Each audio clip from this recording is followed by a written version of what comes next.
In nomine Patris et Filii et Spiritus Sancti. Amém.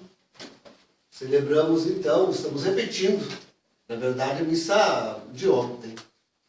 Esta missa infra-octava da Epifania, dentro da oitava da Epifania, que não encontrando o que se reza no domingo, mas que não encontrando no domingo se deve rezar durante a semana, não havendo missa própria. E toda essa semana não há. Então, dizemos ela repetindo cada dia. E temos aí estes grandes e belos textos, uma missa meio misturada, porque temos uma primeira leitura, que é própria desta missa, desse domingo, e de São Paulo aos Romanos, mas o Evangelho como tal repete aquele da Epifania. Então, temos ali uma... Só para... diz que Jesus crescia em sabedoria, idade e graça diante de Deus e dos homens. É que nós já vemos... Estamos vindo a crescer já, digo, há 2 anos, quase 3, desde o lançamento desse documento Amoris Laetitia. Estamos vendo como se cresce, vai crescendo o entendimento da igreja. Na verdade, aquilo que hoje vou dizer, eu já disse muitas vezes, está espalhado aí nos meus sermões, e especialmente naqueles primeiros, onde eu procurava orientar a igreja a respeito daquilo que ela podia e devia fazer diante do fato inusitado que nós estamos vivendo. Agora, hoje, penso repetir um pouco essa lição por causa de um documento recente que os bispos do Cazaquistão, e agora parece que mais são 3, né? Hoje, agora parece que mais outros 4 aderiram. Né? Então, temos 7 bispos e cardeais aderindo a este documento que diz... ser Amoris Laetitia ser um absurdo. Mas ali, no documento, eles trazem um cânon do Código de Direito Canônico que eu percebo que tem amarrado canonistas e o povo em geral, cardeais, bispos. E esse cânon diz assim que a sé primeira não é julgada por ninguém. É lógico. É um cânon lógico. A primeira sé não tem ninguém acima dela para julgá-la. Não é julgada por ninguém. Ela é única. Pedro e acabou. Não tem ninguém para julgar. Mas vejam, queridos, eu fico pensando no modo de explicar isso de forma fácil, até para que o povo entenda. Mas também canonistas e bispos cardeais. A gente podia tomar uma analogia à lei canônica, o direito, como a estrutura óssea de um corpo. Quer dizer, a estrutura óssea visa manter de pé aquele corpo, para que cada órgão possa exercer a sua função. Mas a estrutura óssea não é tudo. Né? E sem os outros órgãos, ela também se vai. Não adianta querer manter uma estrutura jurídica sem vida. Não adianta querer manter. Aliás, A estrutura jurídica está aí justamente para favorecer a vida, para servir a vida daquele corpo. Isso que é preciso entender. Então, absolutamente, o cânon a que nos referimos não engessa a igreja de forma a que agora está lá em cima Bergoglio e ninguém possa ver nem dizer nada. Absolutamente, absoluta. Não, absolutamente. E eu digo mesmo para o fiel, o mais simples. O batizado, ponto.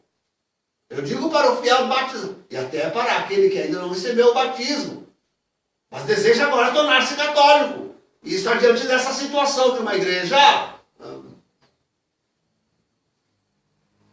Então, digo a este, em primeiro lugar, venha a Igreja Católica Apostólica Romana. Esta é a Igreja de Deus, a única igreja querida por Deus. Esta é a verdade. Venha a Santa Igreja Católica. Isso. Não te põe em cisma. Não vá pedir o batismo para um cismático. Não vá pedir. Se tu não tens nenhum ao teu redor que não seja cismático, peça ao pai, à mãe, ao parente, um leigo que não seja cismático. Peça o batismo, mas entre na igreja de Cristo, na igreja verdadeira. E fazer isto, pronto, é julgar. É julgar toda a igreja. É reconhecer que ela está nesse estado tal que eu, para receber o batismo, pedir o batismo, preciso encontrar alguém que não esteja no cisma. Que não esteja na contra-igreja de Bergoglio. Já é julgar. Já é julgar.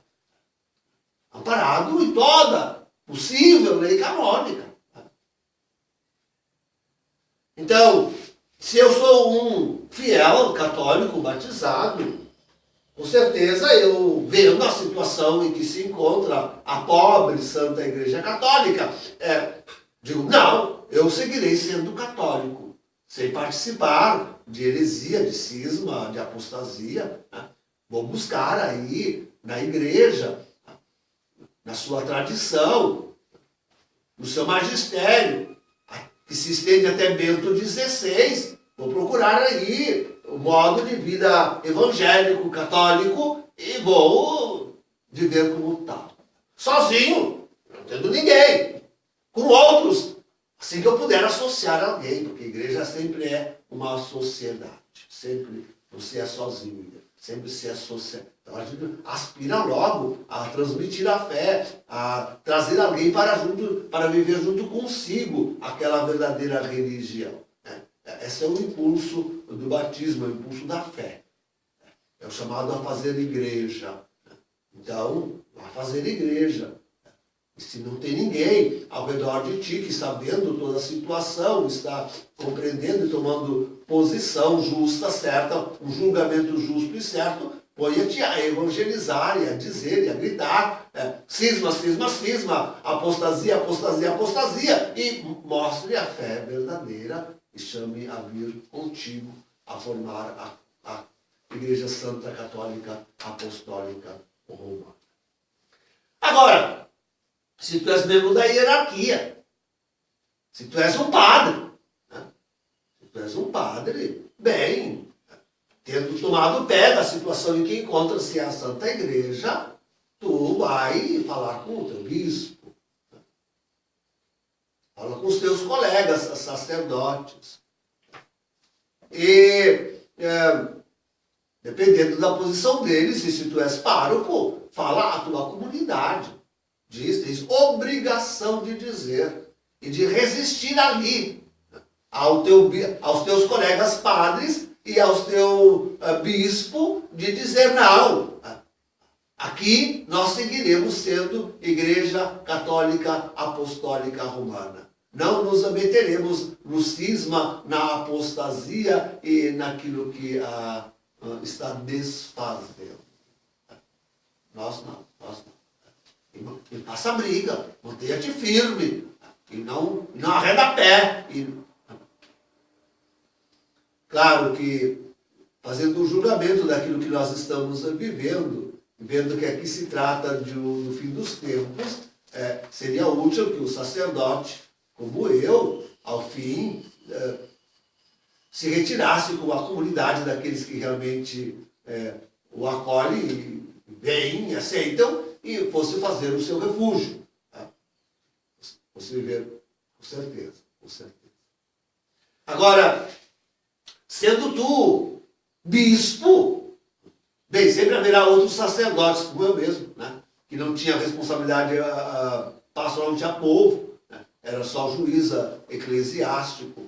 Então, bom, retire, em frente bispo, em frente colegas, em frente tudo, a diocese, e se não for acolhido, retira-te. Retira-te. Vai formar uma comunidade, volte a ser pastor. Volte a ser pastor, que é aquilo que tu és. Antes de tudo mais. Antes de tudo mais.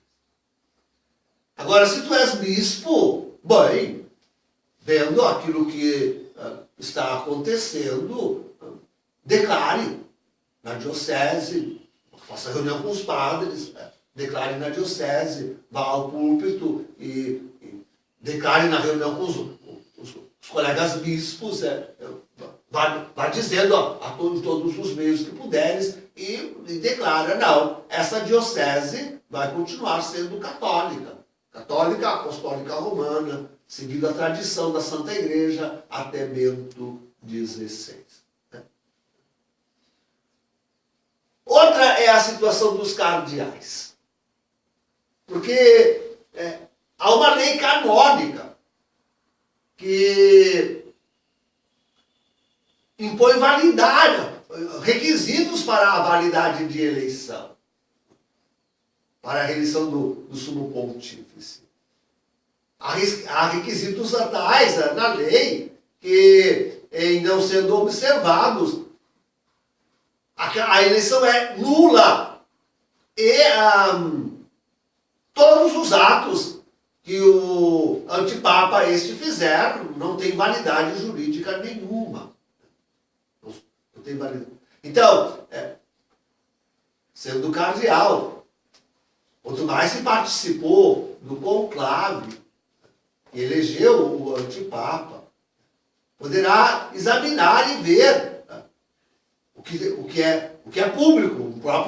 Um próprio cardeal tornou público. Daniels vai examinar a máfia de Gale, ó cardeal, e ver quanto aquilo torna nula o conclave e a eleição. Faz com que, já por isso, Bergoglio seja um antipapa. E então toma a posição. Isto é, fale aos colegas cardeais. Fale aos colegas cardeais.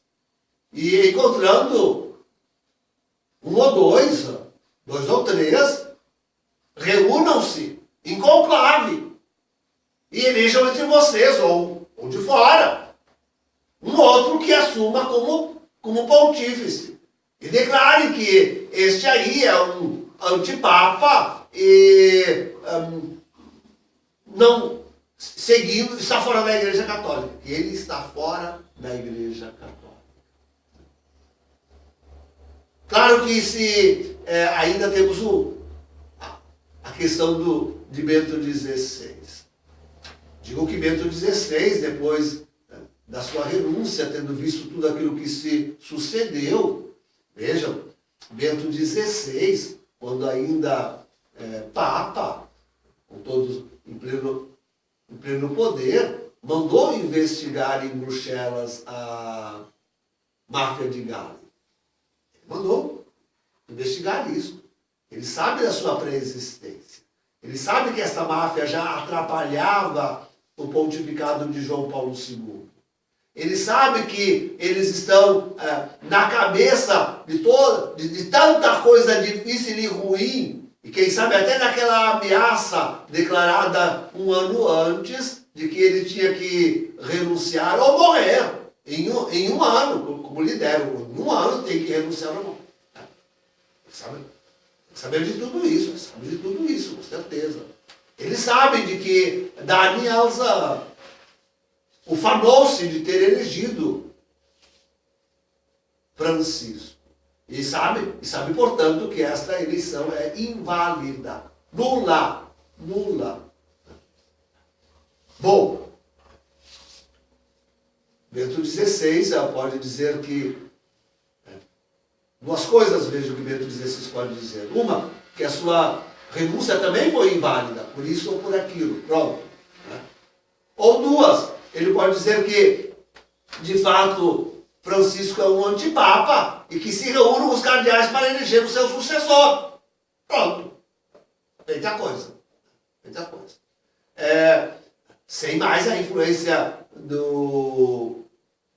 da máfia de Galen e com uns bons sermões para que venham realmente ao novo conclave somente cardeais convertidos.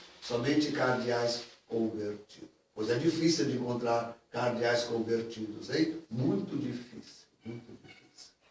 O que se deve afirmar, todos devem afirmar, que com certeza é mais grave do que qualquer ação destas deixar a igreja ser destruída. Mas como? Deixar a igreja querendo ainda desculpar-se com a sua própria lei. Não há lei que sufoque a vida de uma comunidade de tal forma que ela deva perecer para que subsista o cânon, a lei. Não existe isso, senhores, isso é um absurdo. Excelências, isso não existe. A lei não está aí para sufocar e para matar a comunidade. A lei está aí para sustentá-la na vida. E nós estamos vendo a igreja a igreja foi destruída, o papado foi destruído, o Vaticano tornou-se uma prostituta, a fé da igreja, a lei da igreja, as sagradas escrituras. A igreja foi destruída, desmantelada completamente. Então, não há lei que nos obrigue a assistir isso de braços cruzados. Vos tornais assim, cúmplices da destruição da igreja. Não há crime maior.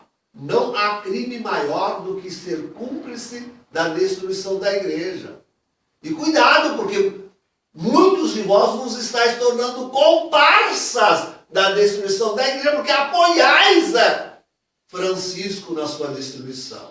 Até tu, Bento XVI, quando o recebes e quando lhe tiras o solidel em saudação, tu estás com esse gesto que todos vemos destruindo, te tornando comparsa desse antipapa e destruindo a Santa Igreja de Deus. Isto não tem cabimento. Não é possível, não há lei que exija que os cardeais pensam que estão obrigados ao sigilo, ao silêncio pontifício e não podem acusar nem abrir boca de nada daquilo que aconteceu no conclave. Não existe essa obrigação de silêncio. Não existe porque ali se trata de nulidade da eleição. O conclave aquele era nulo.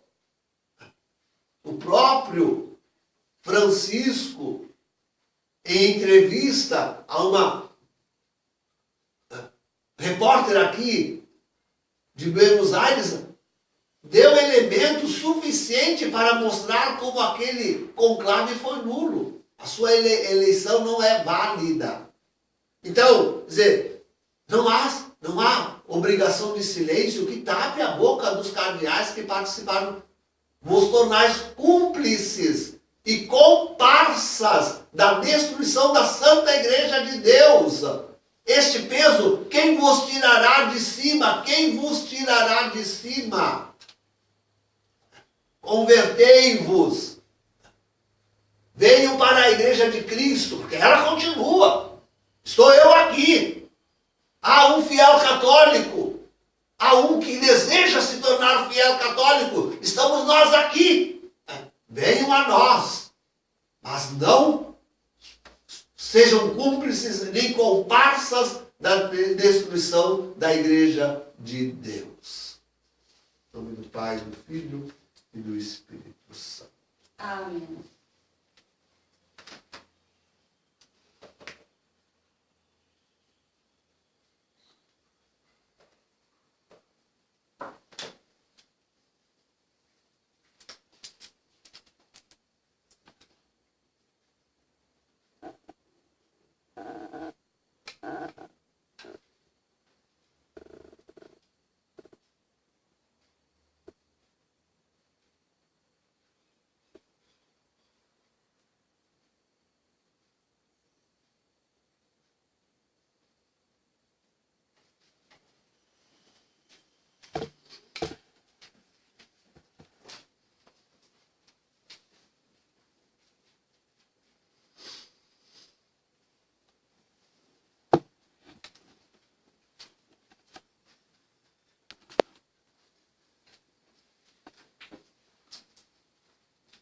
Dominus vobiscum. et cum spiritu tuo. Oremos. Jubilate Deo, omnis terra, servite Dominum in Laetitia, entrate in conspecto eius in exultatione, quia Dominis ipsi est Deus.